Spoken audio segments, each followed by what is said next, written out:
सत्यको बाटो हिँड्दैछौ, डरले कहिले रोक्दैन उसलाई। खप्त टिभीको उज्यालो लिएर जनताको पक्षमा बोल्छ निरन्तर। मुद्दा आए धम्की आए तर गणेश कहिले झुक्दैन। उसको कलम नै उसको शक्ति, सत्यमै उसको विश्वास रहन्छ।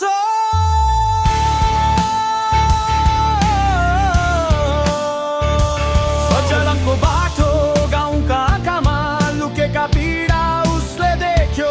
दलितका सपनामा श्रमिकका हातमा न्याय जो देख्यो, कलमले लेख्यो। गाउँ टोलबाट वञ्चित आवाज उसको रिपोर्टिङले उज्यालो भयो। मौन कहिल्यै सहन्न पीडितको मुटुमा साहस जगायो।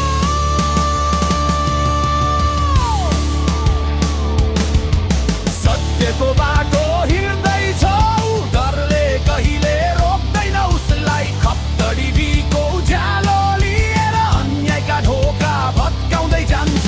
मुद्दा आए धम्की आए तर गणेश कहिले डगमगाउँदैन। सत्यमै उसको जीवन बग्छ, कलमबाट उसको आगो झर्छ।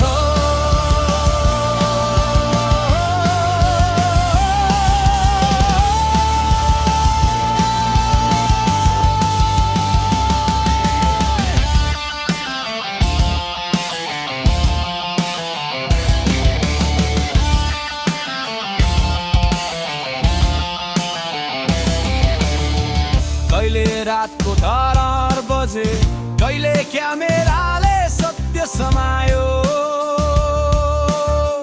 मुटुमा हिम्मत, आँखामा भरोसा, अँध्यारोलाई उसले चुनौती दियो।